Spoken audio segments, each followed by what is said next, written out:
The Democratic Party is inherently rooted in evil. Hey everyone, welcome back to the channel. Today we are diving into a viral video that is sparking heated debate across the internet. A woman that has claimed that the Democratic Party is rooted in evil is a heavy one, and honestly it raises a lot of questions. What does she mean by evil? Is she talking about historical context, specific policy, or just a general ideological opposition? I think it's important we unpack this carefully because accusations like this tend to generate strong emotional reactions without necessarily fostering meaningful discussions.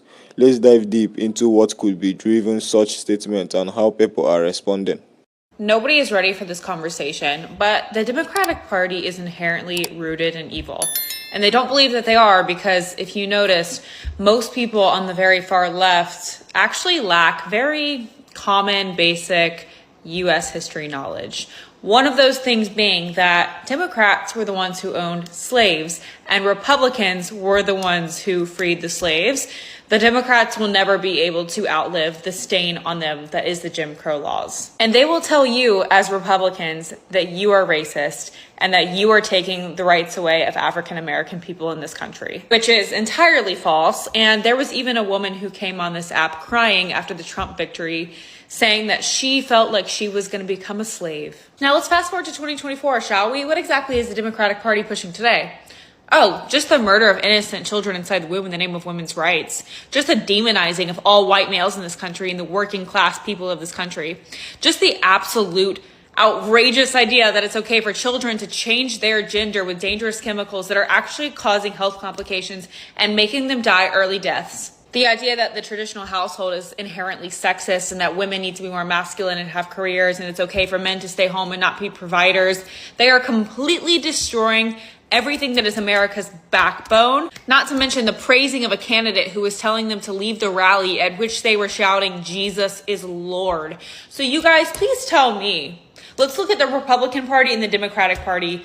What agendas are they pushing? And tell me which one is pushing evil into this world. And I bring up the Jim Crow laws to specifically make a point because if the Democratic Party does not get it together and erase this radical left agenda that they are pushing, their party will fall apart and we will be a one-party nation, which truthfully I don't want to see because we're a democracy. I fully believe in that. However, if they keep pushing this radical agenda, their party is going to fall apart. Hey, Precious, that was about 150 years ago.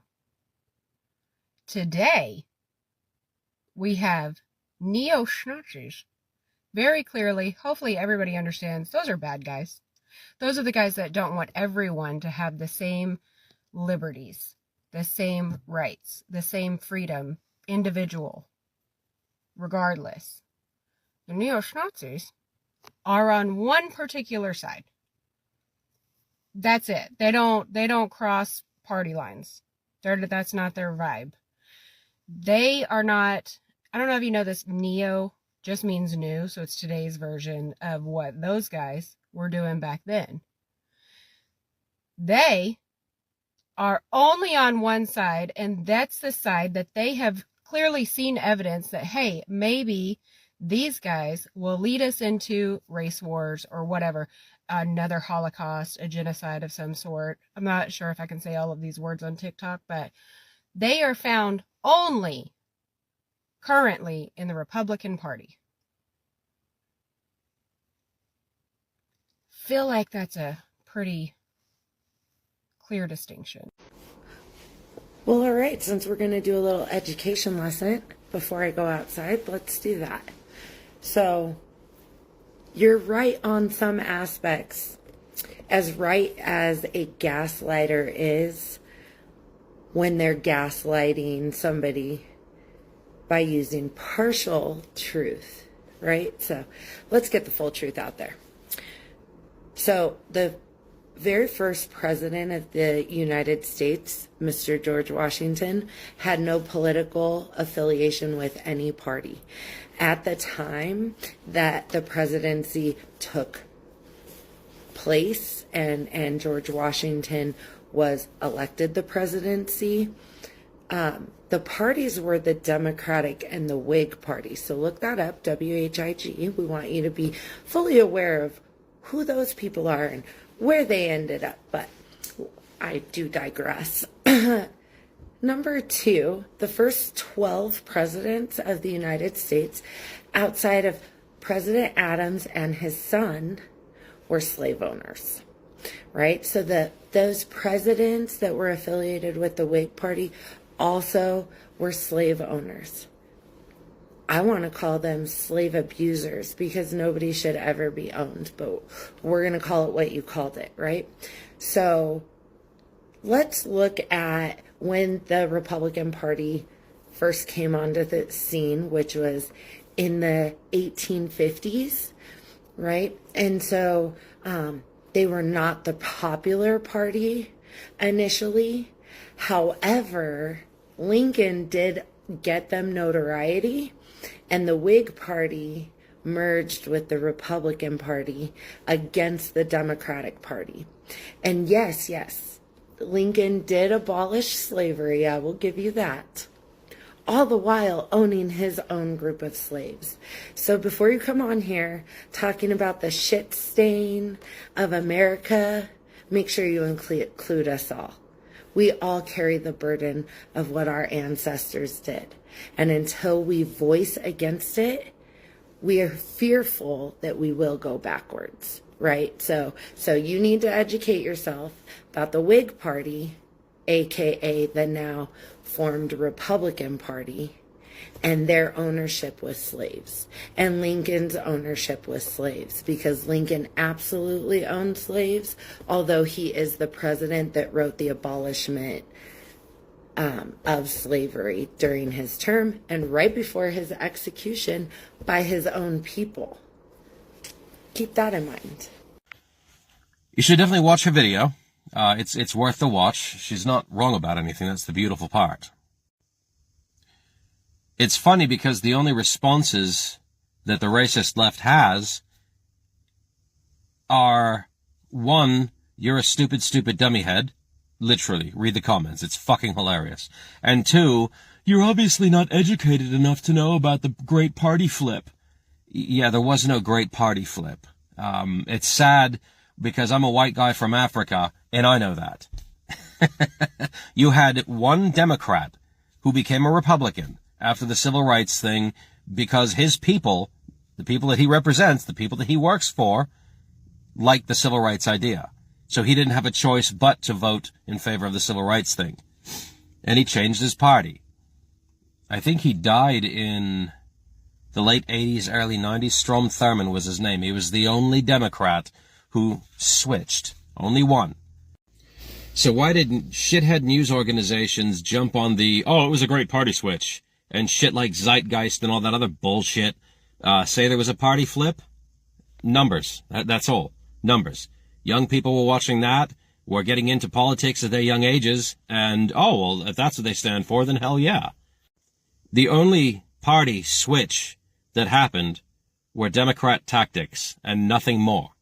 So they went from screaming white power in the streets and burning fiery crosses in black people's yards to, okay, well, we'll just change tactics, and instead of beating them into submission and beating them when we're bored, what we'll do is pretend we're going to give them everything they want so they vote for us. And then when we get into office, we're not going to do a fucking thing. Which is what you have a long track record of. The last presidency was more than proof enough of that. So why do so many minorities vote Democrat? That very reason. They made all these promises and they never get any of it. They make these promises of, we're going to get you out of the ghettos and out of the poor situations that we put you in, Democrats, and we're going to get you out of that and make life better for you. And you never do. That's kind of the problem. Republicans, when you lost the black vote, did very little to get it back until recently. You just kind of said, okay, I guess that is what it is, which is why everyone hates Republicans. You're very lazy. You like to point out the wrongs that the Democrat Party is doing, and then you do nothing about it. You just let it carry on. For years, for the last 4 years, we were watching the House Oversight Committee point out the millions and millions and millions of dollars, the $27 million that the Biden family received from China, and you did nothing about it. You pointed out all these other criminal activities that were taking place during the COVID thing, and you did nothing about it. You just said, okay, we're going to stir the pot a little bit and put the information out there. Ha ha ha ha ha ha. And you did nothing about it, which is why you're being replaced too. So, yeah, the Republican Party is dying, the Democrat Party is dying, and they're both killing themselves of their own fucking hubris. So, yeah, that's the only real switch that's happening right now, is people are getting tired of politicians and CEOs and, everything else going on, and realizing, oh shit, we actually have the power to make a change. There's your switch. So are you counting yourself in this category of people that should not be having this discussion? Because if you're not, baby, you need to sit on down. You really should be embarrassed. You should have taken this whole entire video down. So we're not going to act like things don't change over time, that things that were once acceptable become unacceptable. So we're not going to act like things don't change over time, that things that were once acceptable in society become unacceptable. For example, there was a period of time in the United States where girls were married at the ages of 13 and 14 years old off to men who were 30 and 40.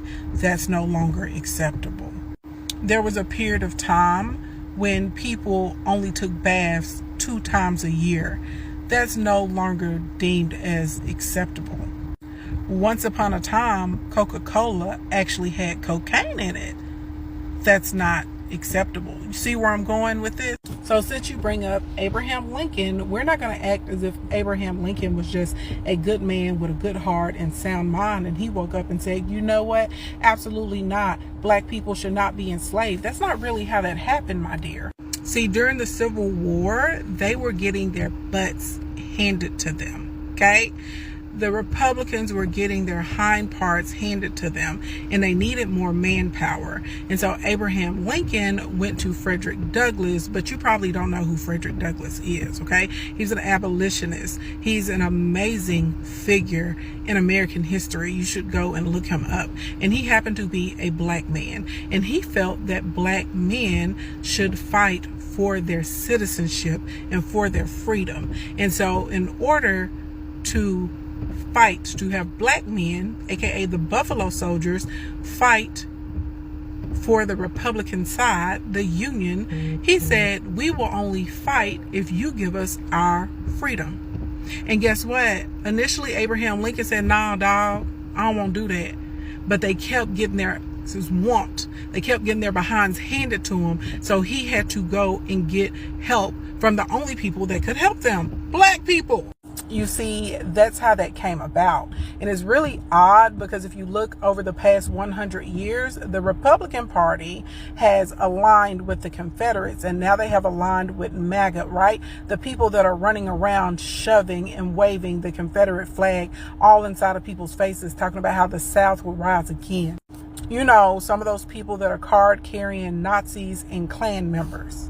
The guy that you made this video about defending, his father is a card-carrying Klan member. You know, those people that took black people and they skinned us and turned it into furniture, ripped our teeth from our skulls and made sure that they wanted to wear them as their own dentures.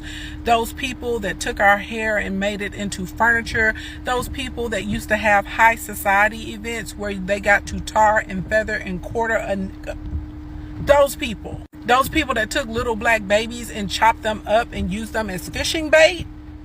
That's who you're supporting right now. Yeah, okay. So I would really encourage you to dig deep into the history archives before you get online creating this rage bait content. And I know it's rage bait. There's no way that you could be this stupid. There's no way you could be this dumb. However, you wanted to get clicks, likes, and views and some engagement. But however, I know that there are a lot of people that really don't know the truth. And that's the only reason I took the time to respond to this foolishness. Hey, Jeff here. Why do you pasty, unseasoned, unflavored, unwashed, unwanted, translucent anomaly go out of your way to make a fool out of yourself. I will never cease to be amazed on how you unwanted snowflake will come on the web and no one asks you to come and tell on yourself and show how ignorant you are about your fucking history. And the wildest part is you come off and said people lack basic knowledge when it comes to their history. So fucking right you are. But riddle me this. Today, in 2024, which party is the party that is promoting mass deportation? That at every step of the way, at every opportunity they get to shit on immigrants, which of the two parties is proudly fucking racist? What is your fucking point? Because when black people fought for their freedom, white people were not down. Republican and Democrats. Yes, there was a handful of Republicans. But most white people back then were fighting to keep us slaves. So fuck out of here with your fucking bullshit. And for the love of your bogus God, stop spreading your fucking ignorance. Shame on you. Alright, first, let's address the elephant in the room, the history of the Democratic Party. Historically, the party has evolved significantly. For example, back in the 19th century, the Democrats were associated with policy that supported slavery and segregation. That is something critics often point to when they discuss the roots of the party. But as most historians and political scientists will tell you, both major parties in the US have undergone significant ideological shifts over time. The Democrats of today are very different from the Democrats of the past. Similarly, the Republican Party was historically the party of Abraham Lincoln, but it has also shifted dramatically over time. So when we talk about roots, it's crucial to clarify which era and what specific context we are referring to. Now let's consider model policy. The lady in the viral clip didn't specify which democratic policy she believes as evil, but critics of the party often point to issues like abortion rights, LGBTQ advocacy, and gun control as examples of policy they see as moral or ethnical wrong. On the flip side, the supporters of this policy argued that about protecting individual freedoms and creating a more equitable society. Take abortion, for example, is one of the most divisive issues in American politics. For opponents, it's framed as the destruction of life and therefore inherently evil. But for proponents, it's about a woman's right to make decisions about her own body. Both sides see their position as morally justified, which shows how subjective the concept of evil can be. Another point she touched on was the destruction of families and faiths. Now, this is a common criticism from conservative circles where there is a belief that progressive policy undermines traditional values. For instance, some see the push for LGBTQ+ rights, including same-sex marriage, as an attack on the traditional family structure. Others view the removal of the religious symbol from the public spaces as an erosion of faith's role in society. However, many people, including religious individuals, will argue that supporting diverse family structures and maintaining a separation of church and state are essential for a fair and inclusive society. Again, this comes down to perspectives. One person's attack is another person's progress. Let's shift gears and talk about the public reaction. When someone makes a blanket statement like the Democratic Party is evil, it's bound to ignite a firestorm of responses, and that is exactly what is happening here. Supporters of her stance are applauding her for speaking the truth and having the courage to stand up against the system. They see her as a whistleblower, calling attention to what they perceive as the moral decline of the country under democratic leadership. This resonates particularly with those who feel disenfranchised by current social and economic policy. But then there is the other side, Critics are pointing out that labeling an entire political party as evil is not only overly simplistic but also counterproductive. A lot of people are asking, what does she mean by evil? Or how does this help solve real problems?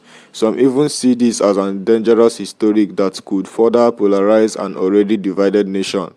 This brings me to an important point: the role of historic in politics. Words like evil are incredibly loaded. They invoke strong emotional responses but don't necessarily provide clarity of solution.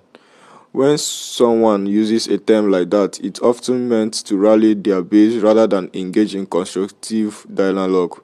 And let's be honest, this kind of history isn't exclusive to one side, but Democrats and Republicans have been guilty for using inflammatory language to demoralize the other.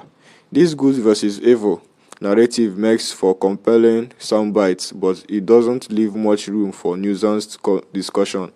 In the end, it just deepened the divide. Of course, the internet being the internet, people couldn't resist turning this into a main feast. Some of the funniest ones I have seen include things like rooted in evil.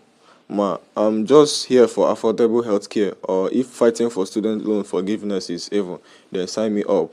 Humor has always been a way for people to process heavy topics, and in this case, it's no different. While it is easy to laugh at the absurdity of some of the claims, it's also a reminder that people are trying to engage with the topic in their own way, even if it's through satire.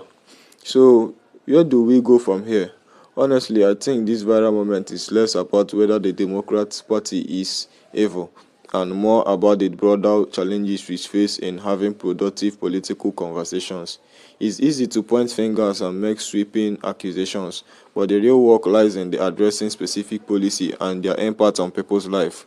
If you feel strongly about a issue, whether it's healthcare, education, or social justice, then the best way to make a difference is to get involved.